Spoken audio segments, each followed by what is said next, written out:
before to the sort of the regular or something like that. So, oh, is that what happens? I said, I don't know. Ask. It's not even know my don't worry, I've got family there. Exact same position. They're ringing me as well, just like you. Oh, hey, I'm 4 o'clock. I'm waiting with you from Gojo. Don't worry, maybe you're going to do this. Just got to figure it out.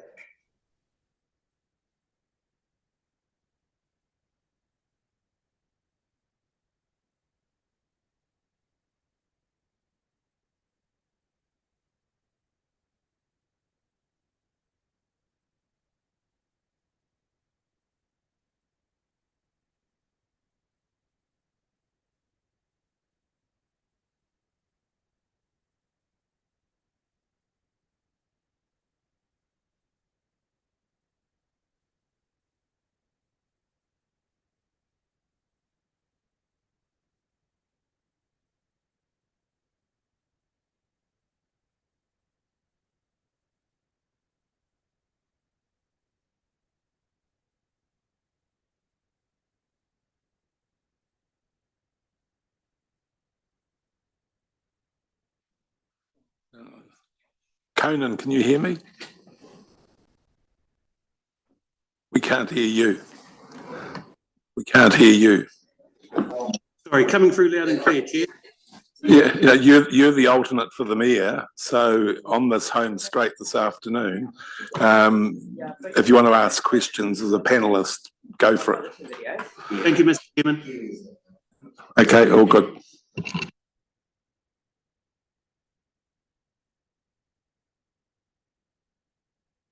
James, is it? Yeah, just take a seat, James. You've got Grant with you also, have you? So what do you want me to pay? Oh, right. Oh, okay.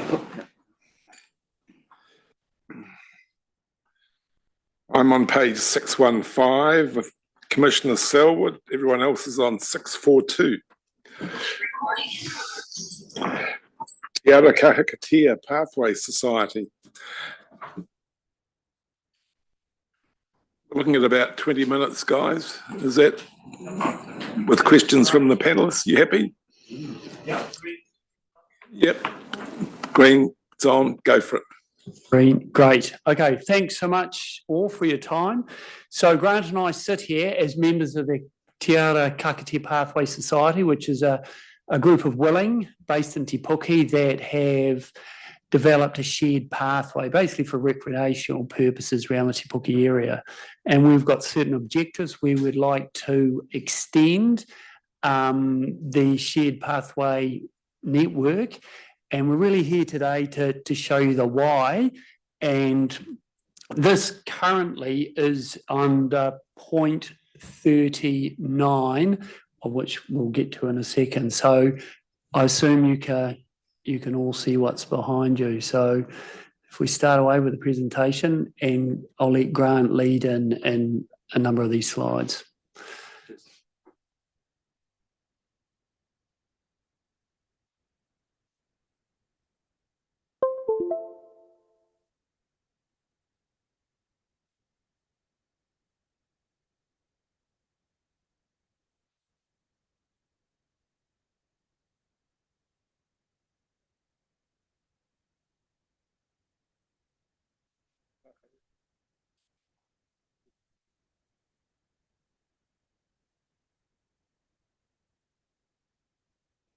Where you go, Grant? I'll let you speak to.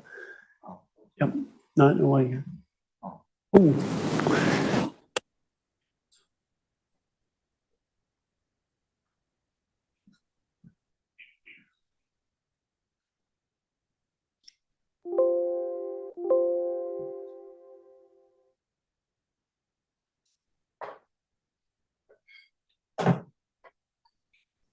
Okay.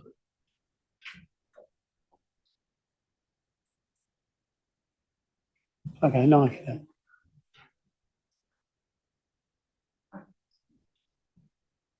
Okay, so the pathway which I referred to was open in 2018, and it's made up of 4K shared pathway.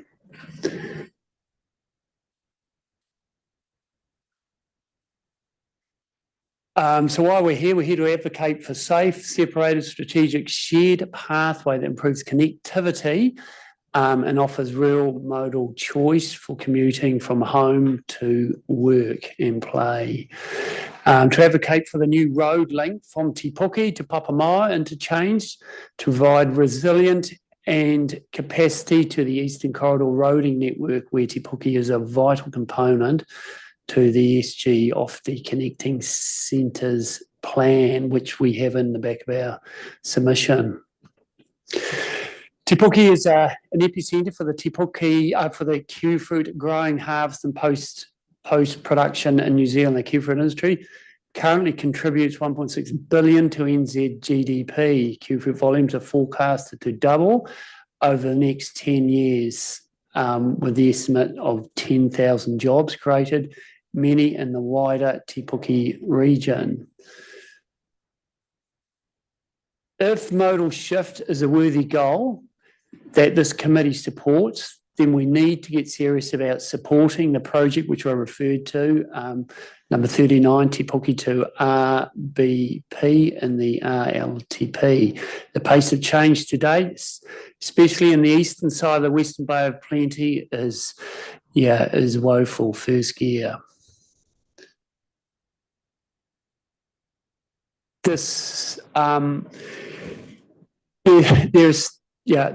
this is some of the why. This is the bridge over the Waiari. Now, if you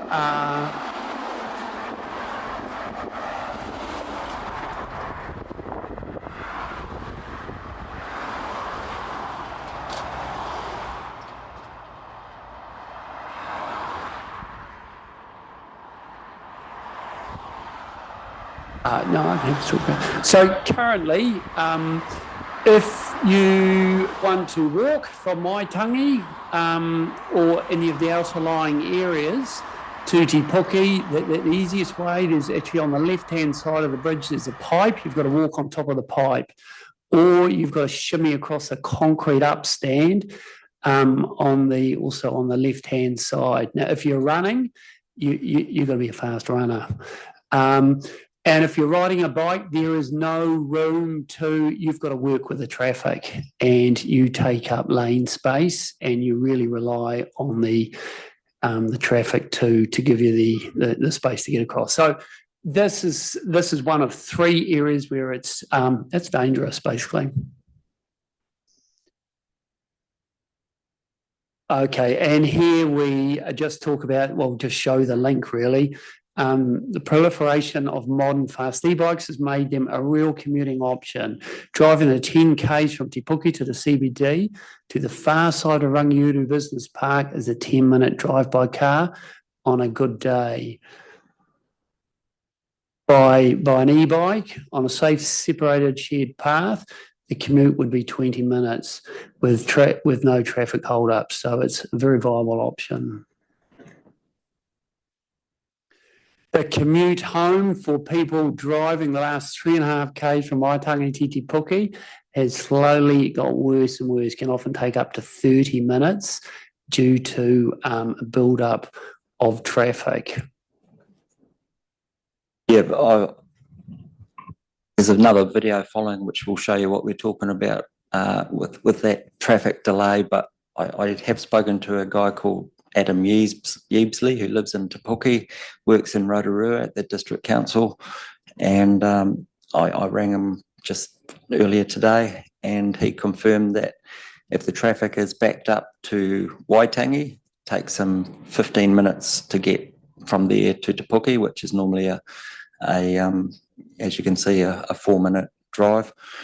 If the traffic is backed up to the showgrounds or Makatu Road, which is where that is indicating, and that is the far extent of the Rangiuru Business Park, or also the Seeka KKP cool stores.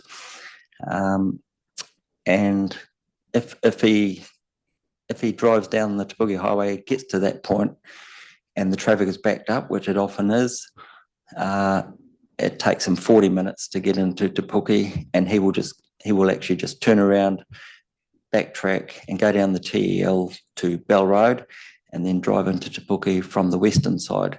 That's how frustrating it is for him, and he saves on the journey saves all that frustration of sitting in the traffic.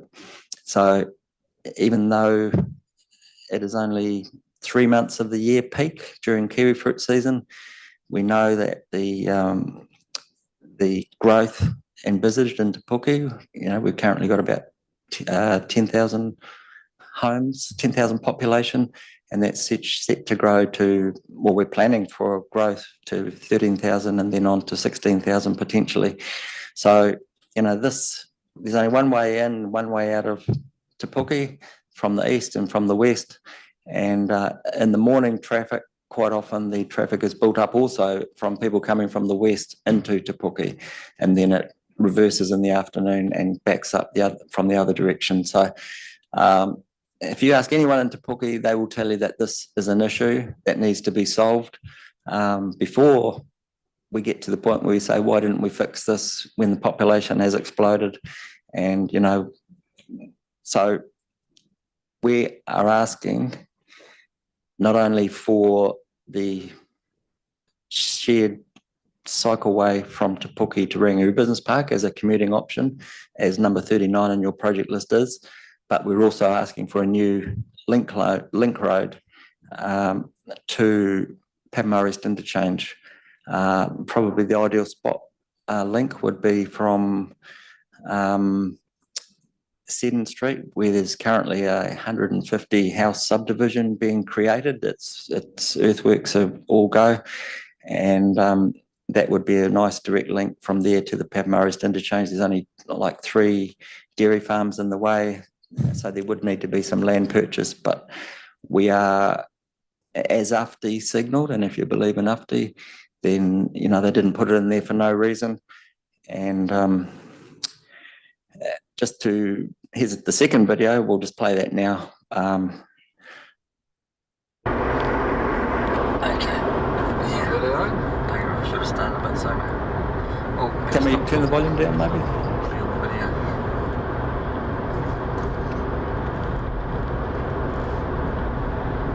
So this is number 1 road on the right. That is 3 kilometre up there to Trevelyan's pack house.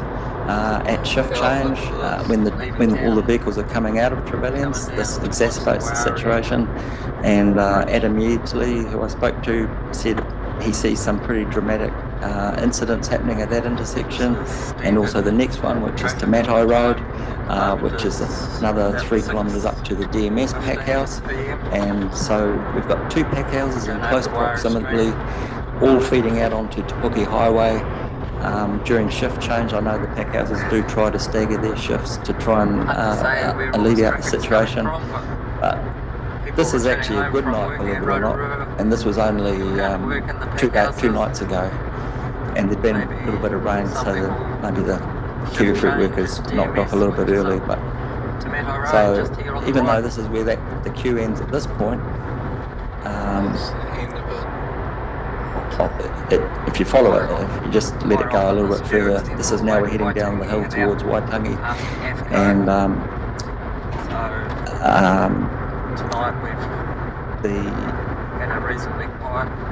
the queue often extends from here, well past here, out towards AFCO Meatworks, if you're familiar with that, and that then becomes a 40-minute journey.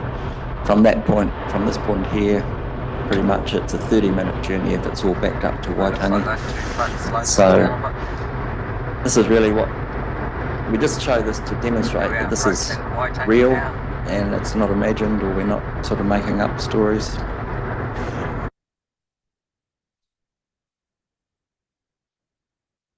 And so you're all familiar with the UFTI Connected Centres plan. We're out on the right-hand side in the Eastern Corridor.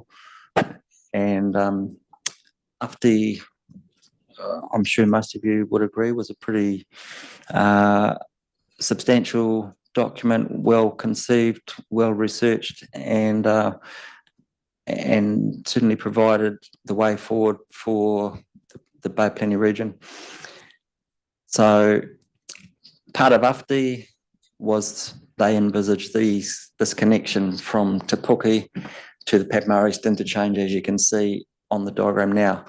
So this includes the public transport, walking and cycling links from Te Puke to Rangiora Business Park, but also from Te Puke to the Papamoa East interchange. That's the new road through the middle there.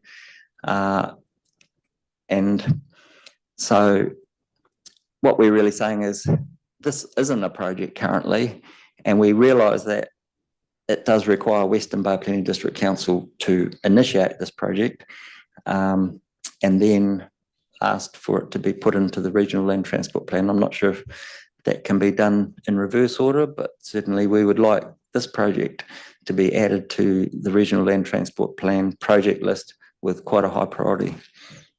Because if it isn't, then, you know, we either implode or we light the fuse and let's get on with the growth that's occurring in Te Puke and plan for it in the correct manner. I've talked about the housing growth that's envisaged. Western Bay is currently undertaking a Te Puke spatial plan, which will inform all the infrastructure requirements that will be needed to address the population growth. So, James. That's our last slide, is it?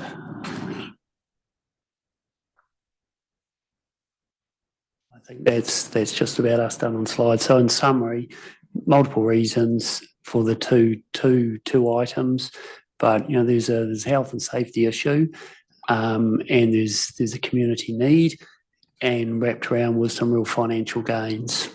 So happy to take any questions if you do have any. Panel members, His Worship Mayor Daniel. Mr. Chairman, and thank you, Grant and James, for your presentation.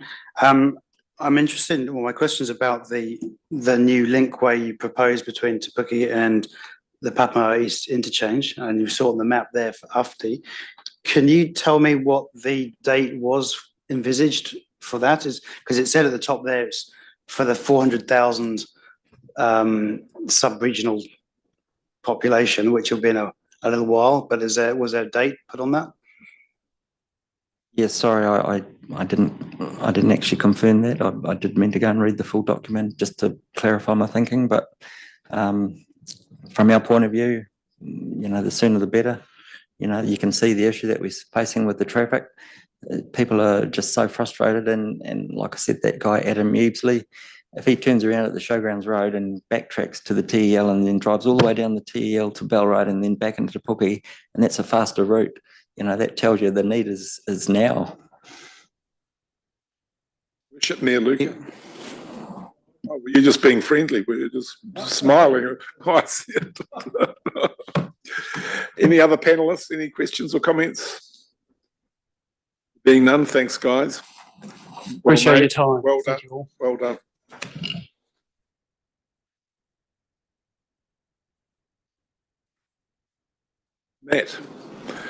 Matt's known to all of us, so needs no introduction. Not sure if that's a good thing or a bad thing.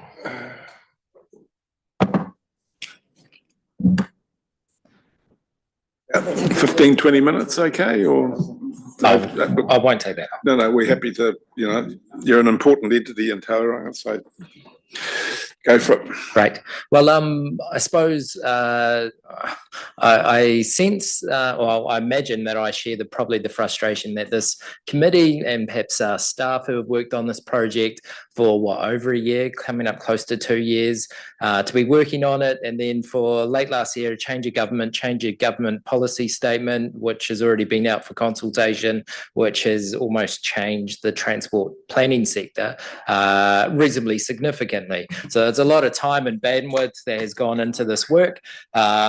For government to change that, it does sort of question the amount of resources that goes into transport planning at a national level. Then for the 14 or so regional and unitary authorities repeating the same process, because you need to have NZTA approve it. Then at a local level, I don't know all the local councils spending on transport modelling, but I know TCC has spent many millions on transport modelling and planning. We haven't even got to delivery yet.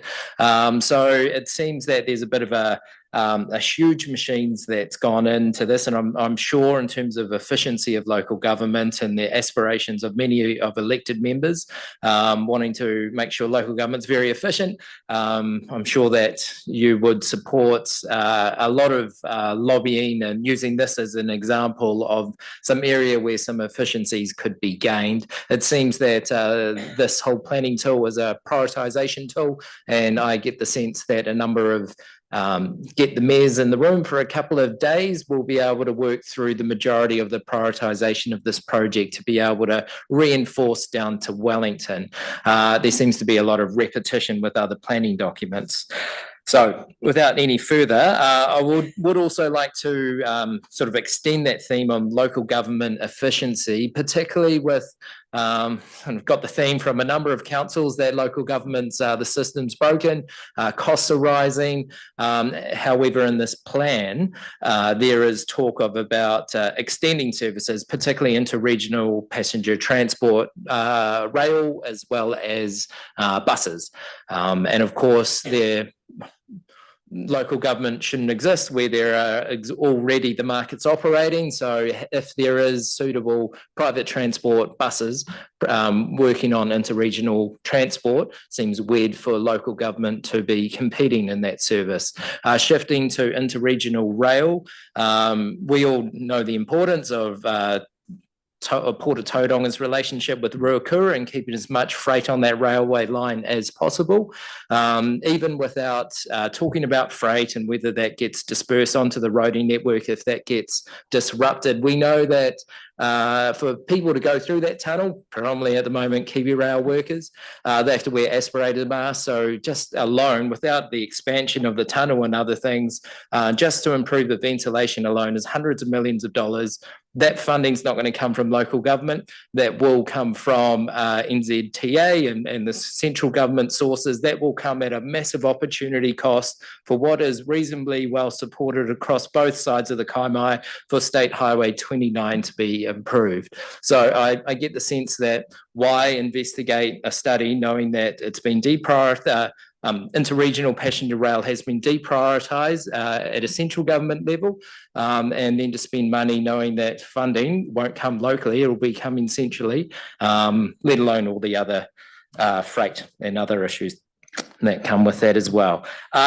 Those were my main 2 points. Of course, the staff and the committee has a lot of work to try and realign this to align with the new government policy statement on transport. So yeah, I've largely covered my points. I just wanted to get that over the line, as well as there is support for, in terms of tolling, particularly any new roads we've submitted on the GPS. Many other regions should also be paying tolls on their roads. So that's where we've gone down. We, even through COVID, paying the tolls on the current toll roads, they weren't that much of an issue given that the truckies just pass it on anyway. And I suppose just making a note, if primarily the business case on variable road pricing in Tauranga, if that's primarily for environmental benefits, you'll probably kill it straight away. It needs to be for productivity gains and congestion rather than that alone, given that it is targeting essentially workers and commuters. There are a number of employers who are seriously wondering what that introducing this pricing mechanism, how that will impact their employees and employees and their workforce's decisions on whether they find something a bit closer to home or whether they relocate to other regions.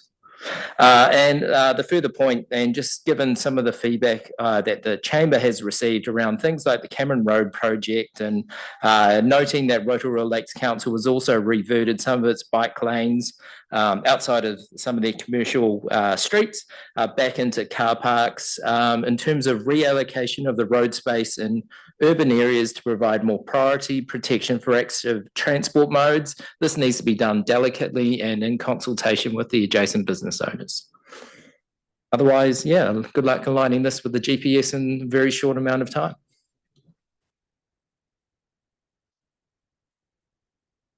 Thank you. Matt, I from your submission, I took away, there's quite a few things you don't want to happen. And it wasn't quite so much about what you do want to see happen. So is there anything that you would like to see happen, apart from the efficiency in the planning process, which I can understand, but is there anything that you or the chamber are particularly keen on? So there is support generally for more park and ride facilities. The hub and spoke passenger transport model from door to work or wherever you're going isn't quite that scalable. So that is generally supported so that people can, it's quite hard, delivering passenger transport out in the suburbs, but coming to a central point where there's express services up and down to Papa Peninsula, that tends to make more sense, as well as obviously the alignment and the prioritisation of the state highways, both 2 and 29, but also not forgetting the extension to Barks Corner, which I've heard a rumour that might be being dropped off to fit within the numbers that the government campaigned on. So we'll be making sure that's still retained in the model too. Okay, thank you.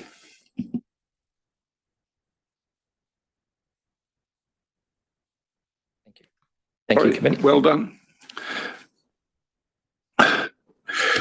Right. Have we got anybody out there that would like to come in?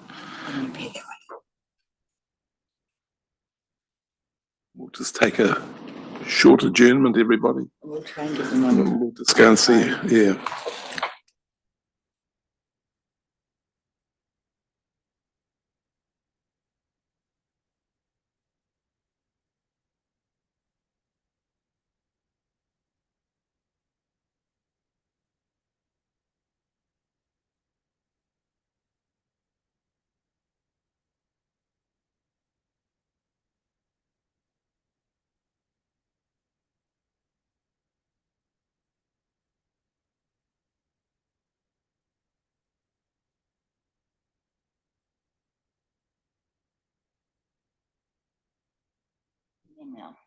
Conan, can you hear me?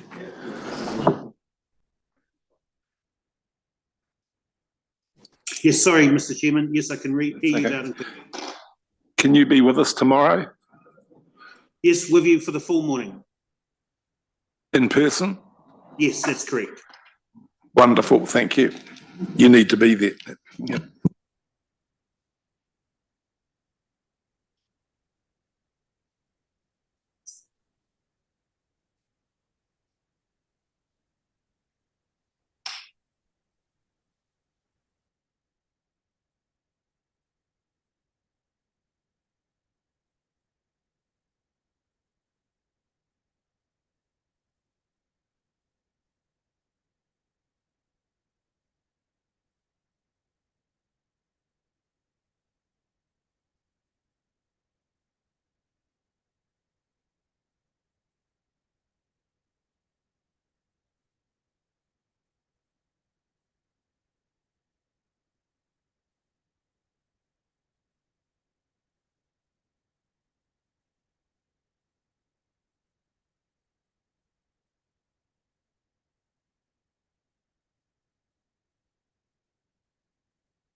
We're currently, Commissioner Selwood and I are currently on page 415, 420, and the rest of you are on 442 and 447.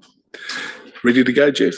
Thank you very much. Okay, look, we're looking at about quarter of an hour, 20 minutes. So that'll be ample. and Thank some you. questions from the panelists. Yeah, no, very Okay, go very for it. happy Good to have you to, here. Welcome. Thank you very much, and thank you for the opportunity to talk to you today on the submission. I'm here on behalf of both the Tumu Kaituna 14 Trust and Fordland Holdings. And just by way of background, we've submitted on a number of RLTPs over the years, and we certainly welcome the opportunity to have input into it. First and foremost, very positive to see the recognition of the project number 33, which is the Tutumu infrastructure corridors in the schedule, the schedule you've got in the plan here. It ranked at number 33. As you can see from our submission, we have asked for that to be jumped up the ranking. I can't tell you where we'd like it to be because that's up to yourselves, but the reason we'd like to see it elevated a bit is that Tutumu does present a unique opportunity to deliver a substantive amount of housing for the sub-region. In that context, just to give you an understanding of where the planning is for Tutumu, the plan change development is now being progressed at pace. There's a team working on the plan change with the objective of having the bulk of the plan change preparation complete by the end of this year, by the end of 2024, with the view of the plan change being notified next year.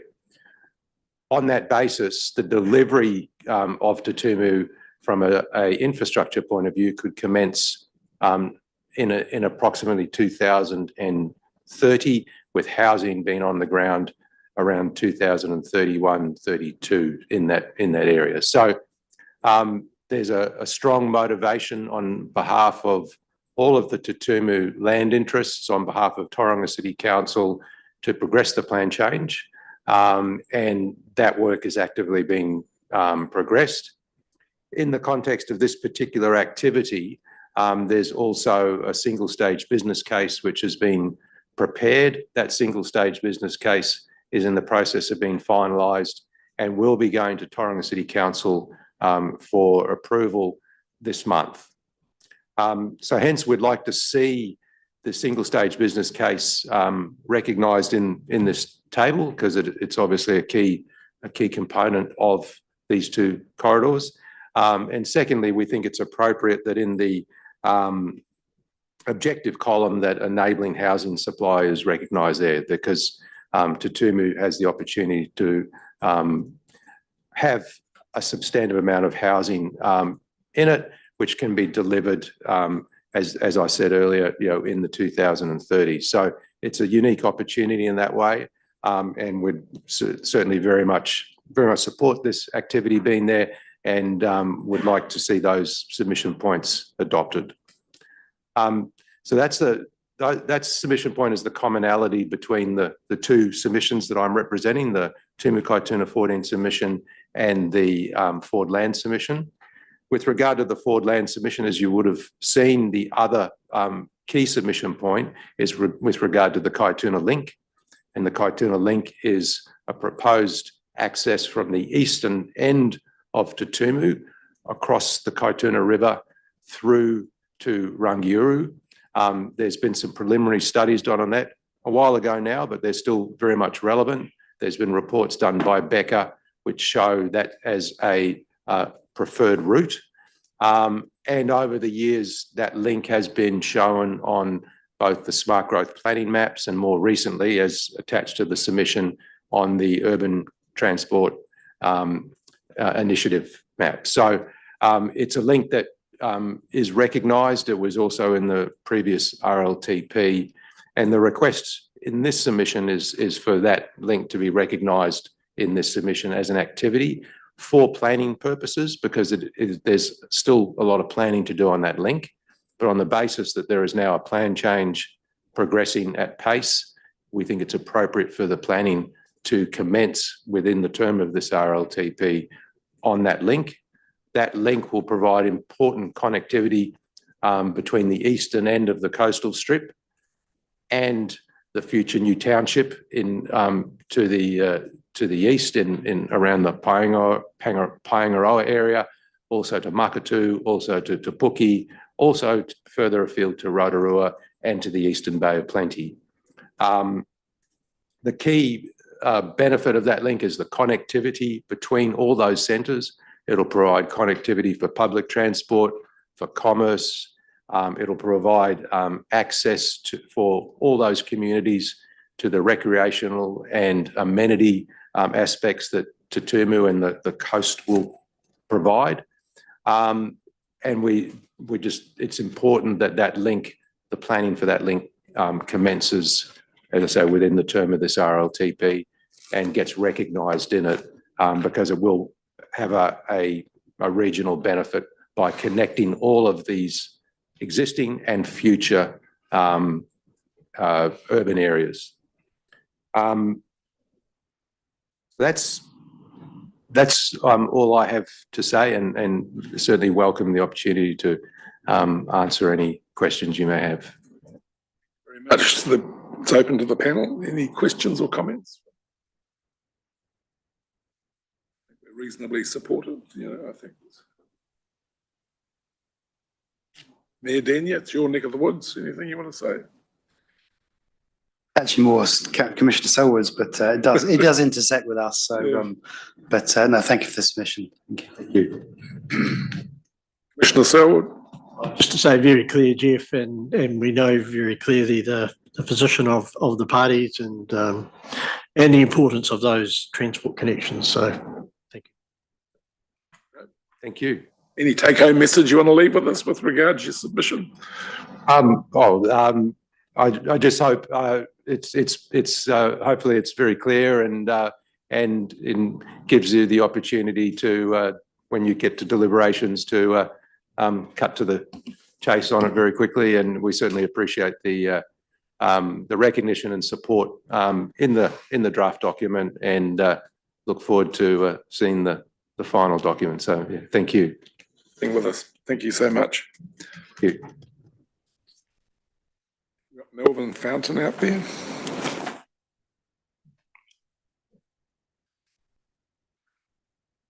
We're going to have to take another adjournment, everyone, for 15 minutes while we wait for some of them to arrive.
Need that time to get me pressed yet.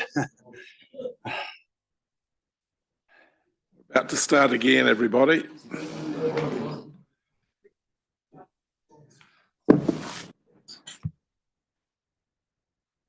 Okay. I'm on page 131 with Commissioner Selwood, and the rest of you are on page 158. Do you like to be called Mel or Melvin?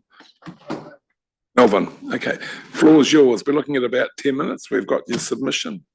And just so the process is just share it with us, your thoughts. Other things may have sprung to mind and since you wrote it, and then the panelists may have some questions to ask you. It's okay. They're on the shares. I'll start with that one. Is that all right?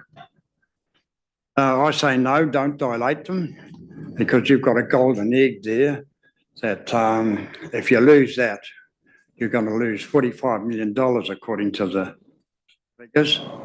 I don't think it's not that correct forum, with all due respect. Well, that's what it looks like. You want to talk about the sell down of the port? Is that what you're starting to lead into, the sell down of the port? No? Sorry, go on. Okay, beg your pardon. I've got three things. Okay, go for it. Beg your pardon. I've got three things. Yeah. Right now, you want to dilate shares down to 28% or something. Is that correct? But I just said, Melvin, this is not the forum to have that discussion. This is solely the regional land transport plan, and you put in a submission on that. Okay, right, sorry. Yeah. Right, about the buses, right?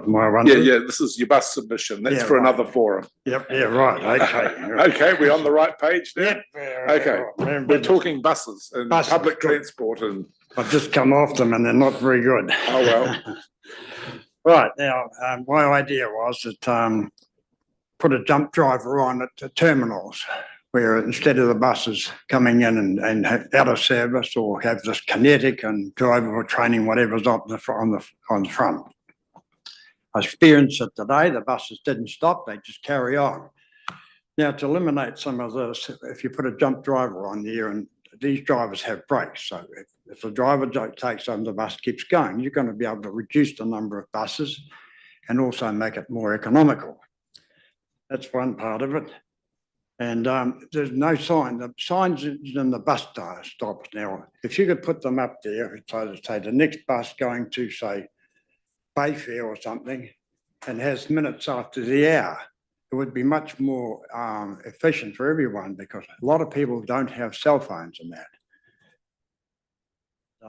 If you show the minutes and the hour, you'll know that the bus is coming, because you know which side of the road they're on. Now, you want to know about the pardon me. You're right. Take your time.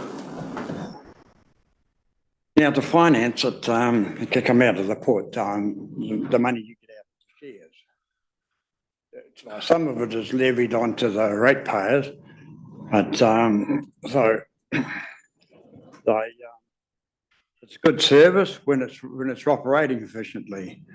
I had an experience today where one bus came through and he's saying going to the city, he puts his sign up out of service. Now, if you can eliminate by using the jump drivers, you can understand what I mean. You understand what it is? Just explain to us again about jump drivers. Right. You have a bus coming in to, say, Bayfair Terminal. Right. Now, the driver there is due for a scheduled break. So you have a man there waiting. He hops on the bus. The other guy gets off. Jumps on the bus. Yeah. The driver gets off. The new driver gets on and carries on the service. You do not need to have any out of service.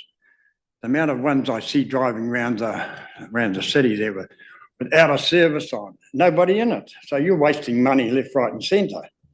So to do that, put the dump drivers on. It would be so simple and easy and more efficient. I think that's about all I can go on that. And you wanted to talk about signage and bus stops and too many hump bumps. Oh, yeah. Now, the council is out of control.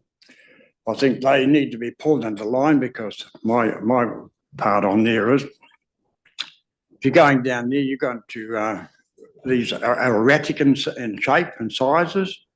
and the buses are nearly scraping their tails on these hump bumps. I've had to talk to the council about it, and they say it's for safety. I disagree, because under the plans that's coming up for emissions, if you're slowing down and then you're going to put the power in, you're going to increase the emissions out of the vehicle. Also the brakes on the vehicles, plus the suspensions, and also the human element where you get back injuries, but to jerk off some of them. Follow that? Yeah, all right. Yep, we've got that, yep. I mean, what the other one is? Signage and bus stops, have we covered that? Yeah, well, you need to have a, if you put up a little sign, there's very little on them. I mean, some places have got them. There's a nice one down in Salisbury Avenue, which you can read, but there's nothing in anyone else. They put these bus stops all over the city, and it doesn't tell you when the bus is coming. So why don't you put a simple sign up, minutes past the hour? Would be so much simpler. If you walk, say you walk from over in Gate Par, across the road to a bus coming back to the city, you look at the thing and it says, right, 9 minutes past. You know the bus is coming at 9 minutes past, going to the city. Simple, isn't it? But I believe you've got this new system where you ring up and or dial up, but not all of us have got cell phones. So there is a problem straight away. I've got one, but I don't know how to work that bus app on it. And I don't know, so make it simple. Any other points, Melvin? They were the 3 points that you had in your submission. Yeah. Nothing else you wanted to raise with us? I'd like to get to whoever designs these hump bumps. I'd like to get them and take them out to sea and see if they can swim ashore. I think a lot of that's TCC. So, yeah, what they need to do is you need to challenge them to take them in a bus full of people and go over these installations and just see how uncomfortable it is. Down there, and some of them, I had to go via the mount because the one direct one didn't stop at the thing; he just carried on.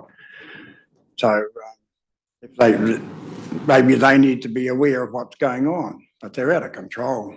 But I know it's not your division, but somebody has to make some noises. Well, there's TCC people at the table today, so they'll take your concerns. I hope they do, because they need to really look at themselves for what they're doing. Why aren't they on road out here, the main road? Cameron Road, yeah. Why did they put all these hump bumps on there? Or Hewlett's Road, or Topra Street? But no, you stick them all in Mount Maunganui, and it's uncomfortable, and the buses are slowing down, and times are getting out. So simple. Keep things simple. That's my message. All right. Before you go, I'll pass over to Mike on my right, who's our public transport director, and he'll send you off happy with some good news that's coming forward. So, not about hump bumps, but about jump drivers. They're definitely we're considering that as part of the next contract. So we don't do it right now, but we're your jump drivers. Your first item, Melvin. So when we roll over the contract, we'll be looking at utilising that so that we're more efficient with the buses. So good point, well made, and we're definitely thinking about it. Thank you very much. I'm pleased that you're listening. Yeah, yes. Thank you for coming in today. Now, the other ones there, when do they on?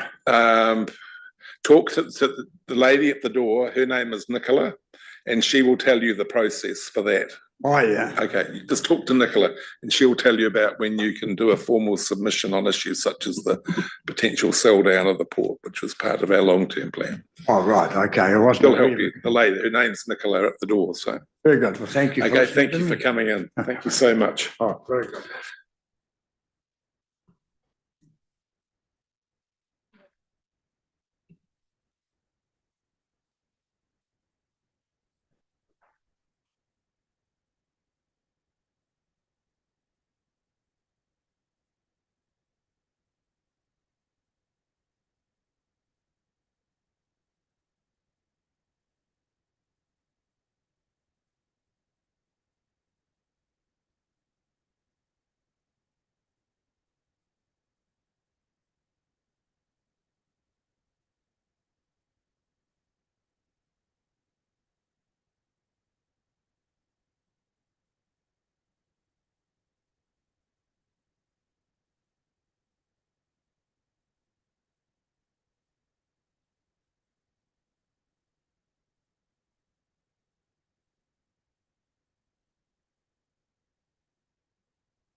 Okay, Commissioner Selwood and I are on 293. Everyone else is on page 320.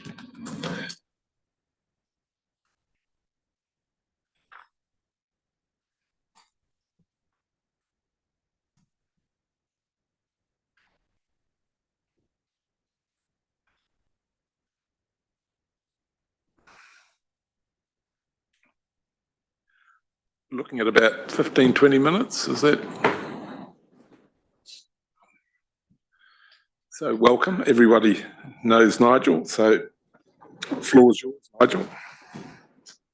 Well, thank you, everyone. As I said, I'll try not to be too long with this. We didn't write a large submission, so I just wanted to come here to emphasise a few points, really.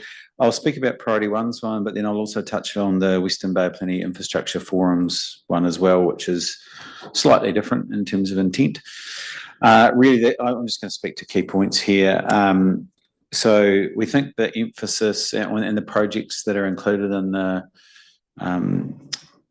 plan are broadly correct. I just wanted to touch on that. You'll probably get a lot of stuff from people saying, no, it's not right. There's too much in the Western Bay of Plenty and not enough elsewhere. What I would urge is to not decide on those things on political bases, to look at it and say, where is the need and where is the population, which pretty quickly, and where is the port? And that pretty quickly leads you to where the emphasis should be. That's not being parochial. That's just the cold reality of needing to plan for infrastructure. So we think that is essentially the list of projects is correct. We would urge, and I guess we just want more emphasis on freight and the importance of the roading network around here to Aotearoa and New Zealand. I've talked about that a bunch of times with most of you, but Tauranga, and particularly the area around the port, is critically important now to the rest of the nation, and will be expected to have more of a burden on it in the future. So we'd urge that anything around that area gets addressed pretty quickly. The easiest one to look at there is connecting Mount Maunganui, which really needs, try to be polite, it just needs to be sped up dramatically and to be addressed with some urgency. So that would be one that we would say you should look at. And then the other one is just alignment to the GPS. And I know that these things take a lot of time and effort to put together, and the timing doesn't quite work out exactly how you probably want it to. But you've got a GPS or a draft GPS that is not really well aligned to the RLTP. So I'm sure you're going to go through and make sure that does align, but the obvious areas will be around economic benefit and productivity, which are a bit more emphasised under the new government and probably aren't as emphasised in the RLTP. So I'm sure you'll get to that. And I do appreciate these things take a lot of time to put together. So it's no criticism, it's just an aligning for the times, really. And then the only other thing is just around looking at the bigger picture in terms of is this plan fundable? Can it be funded in its entirety? And is it doable in its entirety as well? Because there's a pretty congested road network around here. Presumably there needs to be a sequence that you attack things. And we would like, it's not really discussed, but certainly the delivery is an aspect that should really be looked at and probably has not been done that well around here in the past. So really that's it. Other than that, we support the intent of the plan. It's well done, and acknowledge the effort that goes into it. So that's the priority one side. The Western Bay of Plenty Infrastructure Forum side is very similar. That group is a bit more, essentially formed by local businesses to better advocate for infrastructure around this area. It's much more concerned with freight and particularly what happens around the port, which I guess economically P1 is interested in. We're also interested in other things. Essentially that submission really covered, yes, we agree with all of the challenges, but we think you need to look a bit bigger. So nice to have a little plan with some projects, but really what are the key barriers to getting these things done? And mostly that is the funding and financing equation. Do you have an agreement there, or what is the gaps, and what is the government's capacity to come to the party on this type of thing? This region has typically had good plans for things, but have been let down. So respectfully, the Western Bay of Plenty Infrastructure Forum asks that you ask your partners in this how capable they are of acting on this plan. If not, the plan should be pruned back to what they can do and that should be very clearly articulated to everyone else that is interested in this type of thing. And I think that was most of it from that one. Yes, and again, emphasis on economic prosperity and alignment to the GPS is certainly something that's needed there, but I'm sure you'll get to that. And that was it. Thank you. We're going to take any questions. Very positive submission. Questions from members of the panel? Worship Medenia. So, sorry, topical question. You mentioned in your other feedback, there's no provision in the RLTP for ferry services, and I don't know if the Hauraki Express people have knocked on your door. They certainly gave an interesting presentation earlier this morning. So, are you aware of that, and what would be your view on that one? Yeah, I attended, I think it was the PT forum here a few weeks ago where they spoke. Not quite sure I'm getting my forums right here, but yes, aware of that. I mean, I've been banging on to this group and plenty of others for 3 or 4 years about ferries. I've been disappointed at the lack of action on that front, and wholeheartedly support ferries as a mode that's not really used that well in this city now, that could well be used to better effect. The question will be, what is the right setup for this city, and at what cost might that be? And what I would urge is that we take a practical and commercial view of that and work with some potential operators. So anything related to ferries sounds pretty good to me. Thank you. Commissioner Selwood. Thanks, Nigel, and thanks for your submission, which was very supportive. The funding gap, which you highlight, and the funding and financing, what's the thinking about how we bridge the funding gap? I suspect some schemes close to your heart. That's why I asked the question. Yeah. Clearly, the likes of Smart Trip or some degree of congestion pricing, variable pricing, tolling is going to be important. And I think the big challenge we've had, I mean, issues of growth regions are really difficult to solve, right? And New Zealand does not do that very well at all. We have some more acute issues here than others have, and we are best placed, and I guess probably Auckland is the other one, to start to champion some of these things. So certainly anything related to road network or congesting pricing, we would support in terms of both the organisations that I speak for there. And they're not easy to implement, so it's not like we go blindly ahead and do these types of things. They'll need a lot of consultation, but the consequences of living under our existing funding schemes are horrific. So we cannot do nothing. So something will have to be done. Further than that, you could look to value capture and things like that. I think the clearest and most present is some form of tolling, congestion, variable road pricing type of thing. And the benefit, I think we definitely would get out of that, certainty and a bit of devolution in terms of ability to get income from this region. But secondly, I feel for you as councils, because you have local councils, because you have a bunch of people that you can rate and get money off for transport infrastructure. You also have a bunch of operators using this network that don't live here at all, don't have any commercial buildings here, and you can't touch. You're obviously reliant on taxing and road user charges to do that, but that money is distributed politically at a national level. It's not distributed based on needs. So any other scheme that was closer to local would allow a better ability for the beneficiaries of such a network to be charged fairly. Any other questions, anybody? Well, you heard very positive. Thank you so much. Thank you, Brother. Thank you for coming a little bit earlier. It was greatly appreciated by the panel. Okay. Thanks, Chair. Heidi, do you want to grab a glass of water as you come up and just... You good? You good? No, just sit where Nigel was. I just thought you might want a glass of water, didn't you? No. Welcome, Heidi. You two are well known to everyone here, so no need for an introduction. And thank you for your submission. I'm on page 695 with Commissioner Selwood. Everyone else is on page 722. And we're looking at about 15-20 minutes. Is that okay?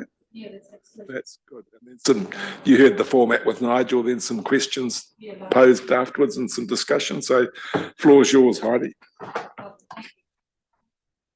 Microphone on. That old chestnut. Nice one. Thank you, everybody, and for my time today. I'm speaking on behalf of the Wednesday Challenge. We currently have 8,500 people participating on a weekly basis, and we continue to feedback and consult with them through our social media and through our newsletters and through surveys, etc., to get the lie of the land with how they feel about transport issues. So I'll speak on their behalf. The first part, however, of my presentation is tightly around the Wednesday Challenge and requesting a licence going forward. The second half, I'll just talk to the Regional Land Transport Plan. So this is our third year in Tauranga, and I'll take obviously you've read the report, so I'm just going to skim through. It's just easy for me to have a few slides to demonstrate what we're talking about. The challenge has come a long way since we started. The first year was a very blanket approach to figure out what really worked and what we could achieve. From that, we gained a lot of context and a lot of awareness and brand awareness, and we've managed to narrow it down over the last 2 years to focus specifically on schools and on businesses and on the commute, because we realise that is the biggest impact around congestion and the easiest kind of target audience to demonstrate change, because change, if people can change a daily habit, it's much easier than changing all of their random transport habits throughout the day. This isn't actually moving me on. Is it working? Oh, nice one. So what we're asking for here is to continue the schools challenge, and these are the these are the benefits that we always talk to schools about the challenge. So much broader than just congestion and transport, health and well-being, a sense of community, a sense of connectivity when kids and their parents and their friends are walking, riding, sharing their cars, and also taking the bus. So our app has become better and better. It is really easy for classes to be able to use, and we've always had really good feedback on it. This is some feedback from Papamoa School. The schools now, because it's been in their third year, they're really familiar with the way that we operate. It's just gets cheaper for us to run every year because we have to spend less time telling the schools how to operate it. Just pause a minute. Andrew, Sure. Can you go and shut that door for us? Thanks so much. I don't know whether it's an altercation or what it is, but something going on out there.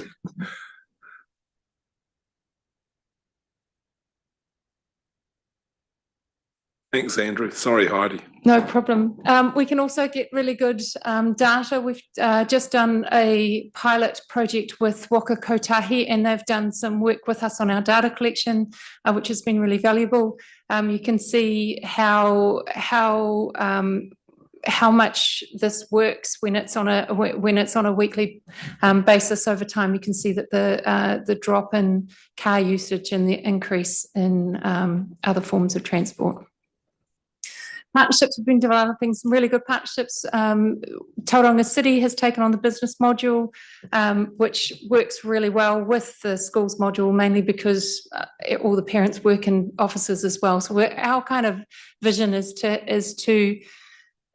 to make travelling differently a household kind of idea, so that it becomes part of a new culture of how kids get to school and how people get to their office. Waka Kotahi, we did an amazing innovation fund project with them, which we're just wrapping up now, and that was in Tairāwhiti. Mercury Energy have taken on our schools module and are now going national with us. They provide a whole lot of prizes and marketing and all sorts of support. And the Ministry of Education are doing an amazing carbon emissions program pilot, and that we are partnering with them to have the Wednesday Challenge as a tool that can operate through that pilot. They currently have 3 Tauranga schools and are looking to, they've got 30 schools this year, they're looking at 200 schools next year. and onwards. So the pilot in Tairāwhiti, I just wanted to touch on this because we part of our application is that if you decided to take a Bay of Plenty wide approach, Te Wero e Whanere is the Wednesday Challenge in Māori, and in Tairāwhiti that's how the program is delivered and talked to, which is amazing because they are 55% Māori and it has gone down really well there. And the Tairāwhiti is exactly the same size as Whakatane. So it's a really good example of how the pilot can work in other smaller communities. This is the feedback we get from Tairāwhiti. It's really nice because it's such a small community that it gets everybody involved and it's really easy to get that messaging out there. So the next part I just wanted to touch on briefly is that we're looking to launch a carbon drop rewards program through our business challenge. And this is to help people to incentivize them to actually log their journeys and to be rewarded for what they're doing. So part of what we're asking for is to have the availability for B card credits to be part of that reward system, which is in our. So the investment is $35,000 a year if it's continuing the schools program, $65,000 a year if it's Bay of Plenty wide. And the rewards program inclusion, we're talking to Mercury, we're talking to Beam, we're talking to the supermarkets, we're talking to sort of 5 or 6 other providers that we're hoping that we'll be able to get rewards from to make this really lock-in for businesses. We're set up as a social enterprise, and so any funding that we get goes right back into the program to develop it, to develop our relationships with a whole lot of partners so that we can really build what we're trying to achieve through this. So that's that part of our, that's a summary of what we're doing and of that part of our application. So is there any questions on that before I just move into the main? Let's keep going, IDM. Cool. Have them at the end. Yep. So overall, we agree with the staff recommendations in the report around around the transport plan. We urge you to look not only at the government direction for transport and GDP, etc., but of the outcomes and that the regional council and Tauranga City Council and all the other regional councils would like to see for health and well-being and for community, because cycling, walking, public transport, etc., is all, and obviously carbon emissions needs to be a big part of factoring in still as we go through. Every time we change governments, we need to consistently consider going back to what we're trying to achieve in our communities, in our view. So I just wanted to touch on a few points that are really big for the Wednesday Challenge participants. We agree with undertaking the business case for passenger rail.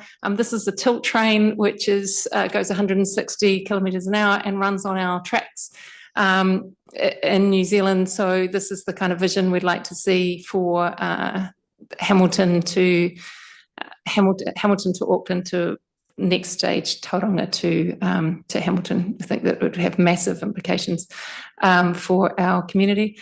We also just in the report also talking about what the implications for that might be on our airport. In our view, it would be worthwhile relooking at where our airport is situated, what the opportunity cost for that land is, and what our responsibilities are to Whareroa Marae, and also what the implications of having a rail network that can move people quickly to either Hamilton or a regional airport, because the majority of our flights currently go to Auckland direct to then link onto other flights, which if we had a fast train would eliminate the necessity for a vast majority of those flights. Also, the growth pattern in the area behind the airport is now in the new spatial plan wants to go up to 6 stories or medium density, and they're all in the flight path.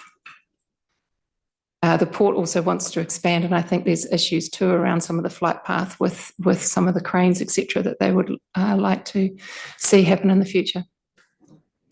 Also just wanted to support the ferry. We have spoken a lot to the guys from Hauraki Express. We've given them information about our trial. The feedback that we had from our trial was that people wanted more space for bikes. This is an amazing little setup for that. And just really the opportunity to start with a small, nimble service that can use existing infrastructure is a great opportunity. It speaks for itself. And lovely image here.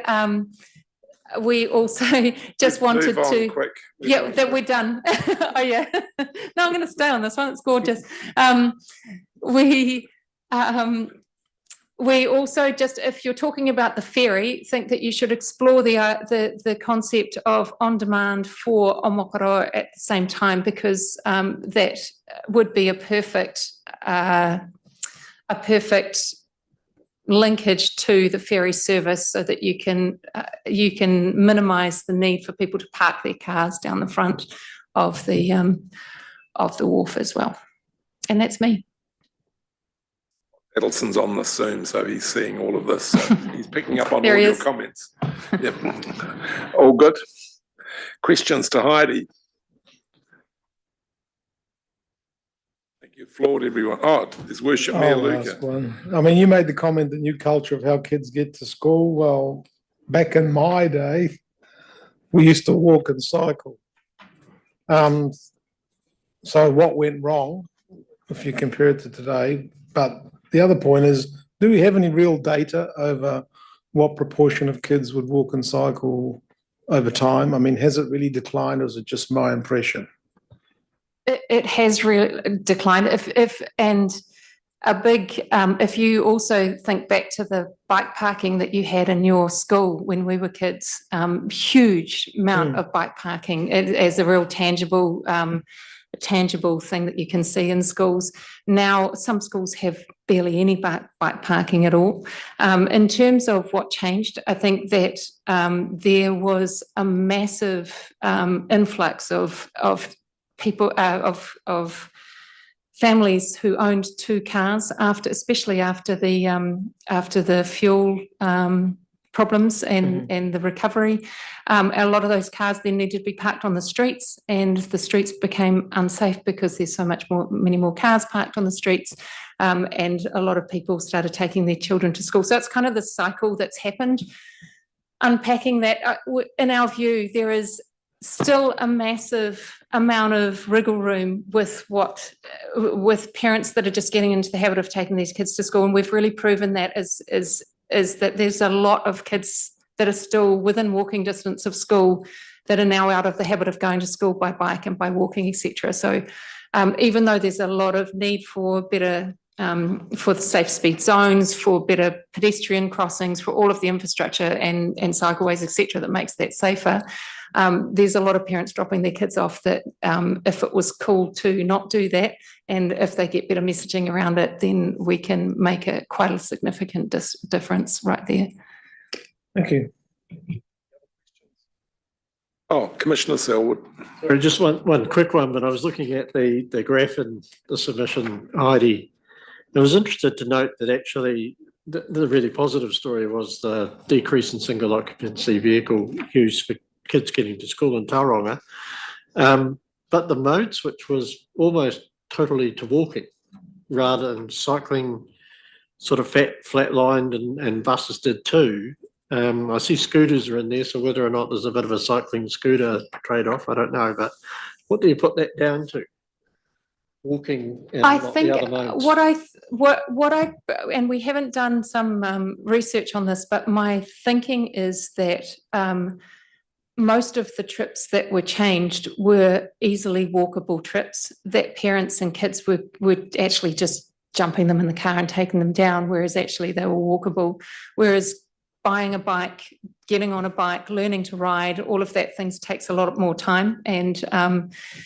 And bus trips, often kids who are riding the bus are already on the bus because it's an easier journey to take. So there might be some change in that, but it's not massive. But I think the big opportunity is that, ease of change. Yeah.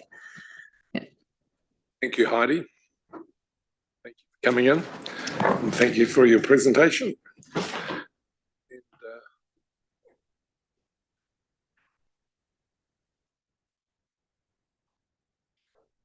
So,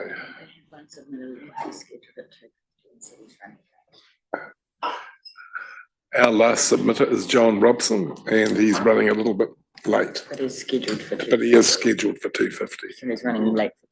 Yeah. So, 2:50.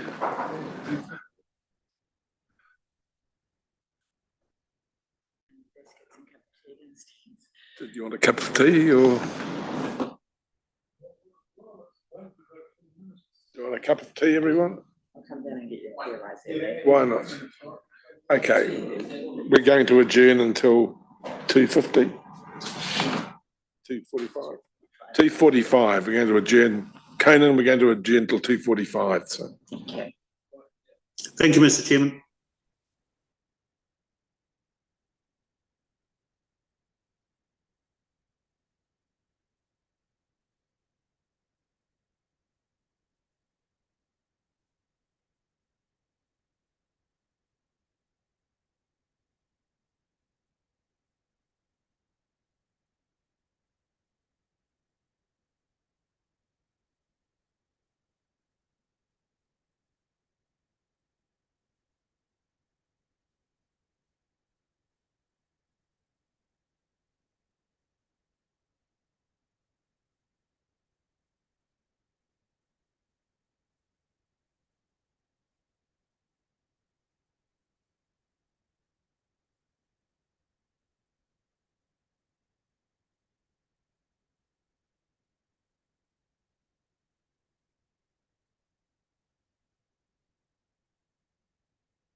reconvene.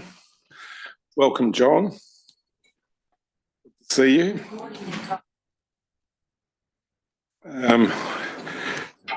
You're the last cab off the rank today, and we know you're going to end us on a high, positive note. Is that wishful thinking? You know me, Lyle. I know you, John. Yeah. And I owe you a phone call. I'm very conscious I owe you a phone call. No, that's all right. That's okay. No, good to have you here. Commissioner Selwood extended his apologies to you. He's had to catch a flight. Otherwise, he's been here with us all day. So, no, floor's yours, and we're looking at about 15, 20 minutes. Is that okay? Oh. So I was expecting 5 and hoping for 10 in the spirit of TCC, who are unfortunately absent. And obviously, I look at the RLTP to a certain extent with a prejudice, with a bias, with a Tauranga lens. Can I ask, did people read my submission? Obviously, the answer is yes, whether you read it or not. I can even quote the page, 679. There you go. Did people have any questions about the points that were made there? Very succinct. The first response was funding, funding, and funding. Were there any questions raised in the minds of the RLTP team, if you like, with regard to that question? His worship, Daniel. I suppose the question is funding from whom?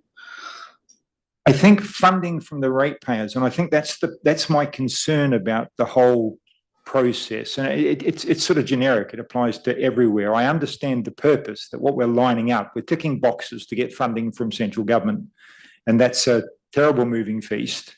And every time there's a change of government, everything needs to be sort of unfortunately rewritten. And often what I find is that the same projects suddenly seem to deliver different benefits in accord with the GPS of the government of the day, or what we think will be the GPS of the government of the day if it's recently elected. And I suppose I'm still struggling and will continue to submit to governance bodies involved in local government in this place that I live about the need to communicate properly with your community, to engage properly with your community. If you look at the top line information in your consultation document, it mentions CapEx, but there's no mention of OpEx, and worse, there's no mention of indirect OpEx. So if I look at the projects that you're talking about with regard to Tauranga and the Western Bay of Plenty, even if you got central government funding for those projects, the implications, the funding requirements for the complementary, and that's PLE for those people that don't speak English and frequently write for councils in terms of reports, the complementary work required to get the return from that investment is massive. And it's like these lists and these proposals and these consultations continue to happen without context, without implications. Now, the worst council is TCC. If you look at its current long-term plan, the worst council is TCC. And I have to say, James, that with regard to Western Bay of Plenty District Council, it has had, in my view, a much better record of engagement with its community on this. But in this space, you're not Western Bay of Plenty District Council, and maybe if you had more influence around the table, it would look more like. But I suppose I'm looking for some acknowledgement that there are things missing, or does the governance team here really believe that the information provided in the consultation is sufficient for an interested participant, citizen, voter, pain in the ass, call me what you like, to genuinely understand the implications of agreeing to or not agreeing to the list? Is that a question that anyone's prepared to answer? Or are we so inured to the process that we just continue to spin the wheel? Open it up to the panel and just you. I'm looking for. I've been very critical for a very long time of the quality of governance in Tauranga. I share that view in some ways with the Commission. I shared that view with Tembi Powell. I shared that view with Peter Winder. although unfortunately he demonstrated with the Pukenga that he had no skills in that field at all, but that's a different point. I'm looking for evidence that people understand that for someone like me, the fact that there's no linkage to the necessary complementary work sort of hides, if you like, the implications of these decisions. It's like you've got to help people join the dots. Or do people think it doesn't matter? Or do people genuinely think there's enough there? I come with questions. And maybe 15 to 20 minutes is fine. But hey, look, I understand knock-off is at 3 o'clock, but that's what I was told. No, not at all. Not at all. Not at all. You know, we try to bring a global perspective to this. You know, I'm not a roading engineer, but I listen to the arguments and I listen to the proposals that are put forward, and my decisions are based on need, not on want. I grieve about the heavy focus on the Western Bay, and we're really copping it over on the other side because of it, as you can imagine. But at the end of the day, this is where all the growth has been in recent times. We've had a very tight filter process in terms of a technical advisory group who are engineers and roading experts within the TLAs who've all individually perused the priority list and put it up as we see it basically at the moment. But I suppose my question, Lyle, more specifically is when you had all that, you understand when you see that list, you understand everything that sits behind it. But when that goes out to the public, what do they see? Other than that list of projects, they don't see the implications and I know there are links to it, but I think we could do a much better job in terms of consulting with our community, in terms of getting beyond headlines, but before spin. Somehow, it's a current topic in national politics, and perhaps it's a safer place to give an example. There is discussions and headlines in media all over the country at the moment with reductions in public sector workforces. Ministry losing people, yet there's no context to that. So people filter it through their biases and prejudices. They don't have an informed framework. And my question is, when I look at this, and I remember my experience, because I've been in these spaces, and I look at that through the eyes of people that I talk to, are you making a submission on what? Is that a long-term plan? No, that's a land transport plan. Oh, right, I thought that might have something to do with regional council, regional RLTP, regional. And then you actually get into what's in front of them. We're lost. Pause a minute, John. Honourable Ken Shirley. Yeah, thank you, John. I think we've met, but I've been recommended to speak to you, but it's going to be dangerous.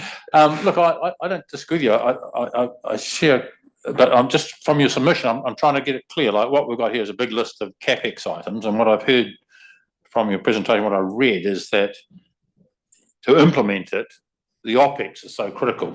Well, and that's where the institution of governance, or central and local government, we don't match the total project implementation sort of in the package. We just list the CapEx items. I think that's part of it, Ken. There is OPEX associated with the CapEx, but there's also significant complementary projects to make things happen. So, the reason we're doing roads out west, the reason we're looking at State Highway 29 is because smart growth has revealed itself to have no strategy whatsoever. In the last 10 years, it's gone from Te Tumu to Te Papa to Tauriko West.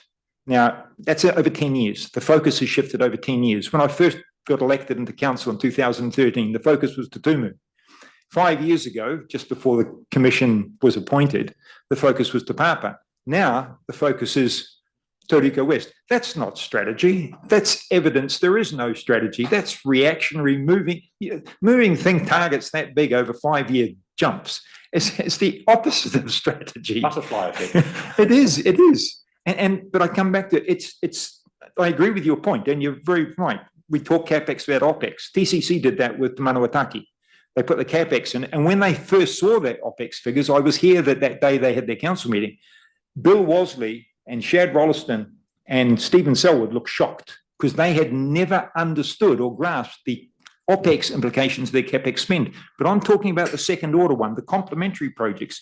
If the RLTP puts the roads up, what are the implications for TCC, Western Bay Planning District Council, to pay for the infrastructure that needs to go into the land to make those roads actually work, to pay back?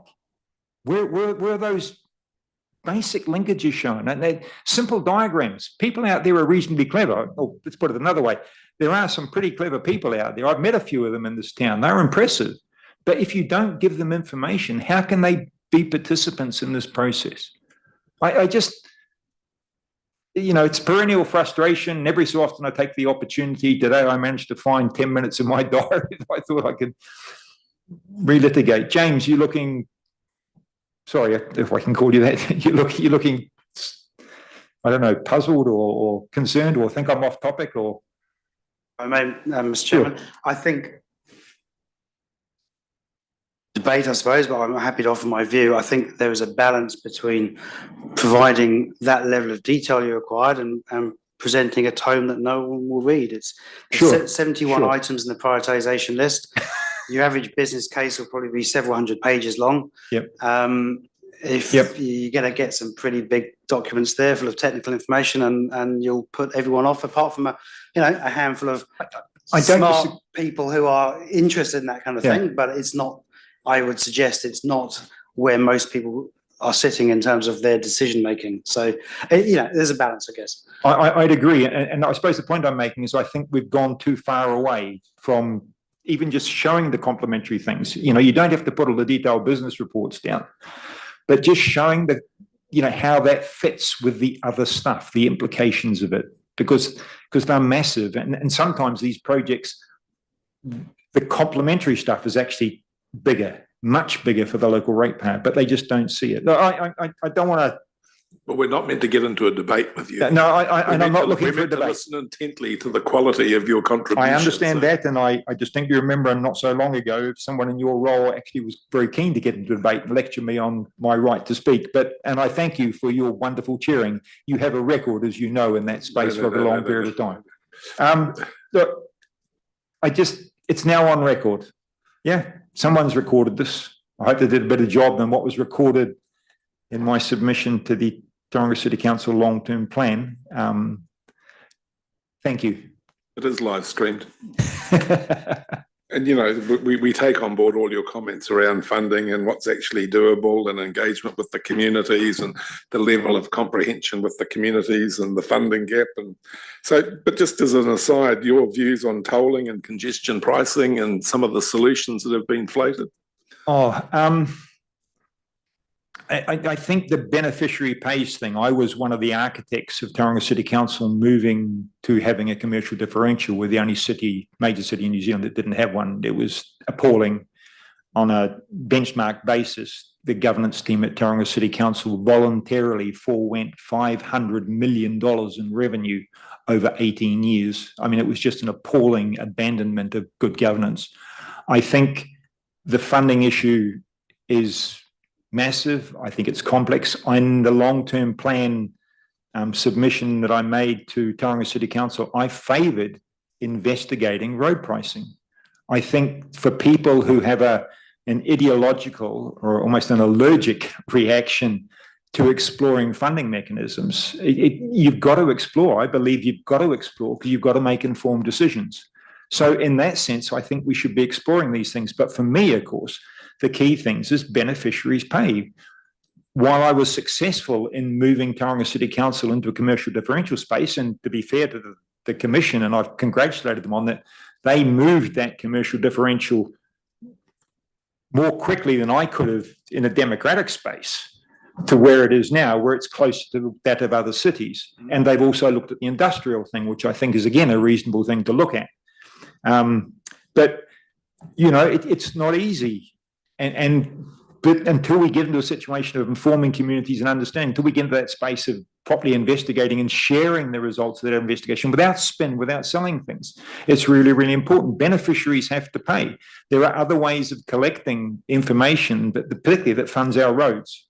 And this current government's looking at options like that. Everyone moving to road user charges. You can see some sense in that, some sensitivity. So the people that are using the roads most pay the most. So, I mean, any exploration of alternative, genuine funding systems, and here I just make my regular complaint. Debt is not a funding mechanism. Volkswagen Finance do not pay for your Golf. They lend you the money to pay for your Golf from the dealer, and then they want it back with interest. And the number of times I see in local government documents, when they look at funding mechanisms, they look at debt. And debt is not a funding mechanism. Funding is how you pay for things. Debt is a financing mechanism. Thank you, Ken. You're nodding enough. I'm going to get in touch. We need a lunch. Yeah? Thank you. Worship Mayor Luca. You're complaining about the lack of an obvious strategy, for one. Oh, in the smart growth context, yeah, I think it's. And you're also talking about the robustness of the numbers in that table and the link to complementary OPEX. Yeah, not How the, robust are those yeah, numbers? you're not the robustness of the numbers per se, but the fact that without the complementary numbers, you can't understand what you're truly signing up to get the benefits of those numbers. It's a bit like Te Manawataki. People were told that if you invest this money in Te Manawataki o Te Papa, heartbeat of the city, and the city will be, made live again. It will be vibrant, I think, is the word that's frequently bandied about. And then later on, we see in the LTP a proposal to actually reduce development charges to developers so that they will build buildings in the city, because without that, it's not going to be vibrant. So the vibrant thing that was used to sell Te Manawataki is now being used again to sell reduction in development fees for developers. That should have all been there up front. About the merit, fundamental merit of this long list of projects, of each of them. Yes, in context, I'm talking about how viable they be. If you look at the RLTP, if you look at your annual scorecard, look at the active mode figure and look at the target you've got there. Now, who wrote that target? And was that under pressure from someone to impress a minister on a visit? Because sure as hell, sure as God made little green bloody apples, that target's not achievable. We'll all be dead, even the youngest of us, even that fine, good-looking young man on my left.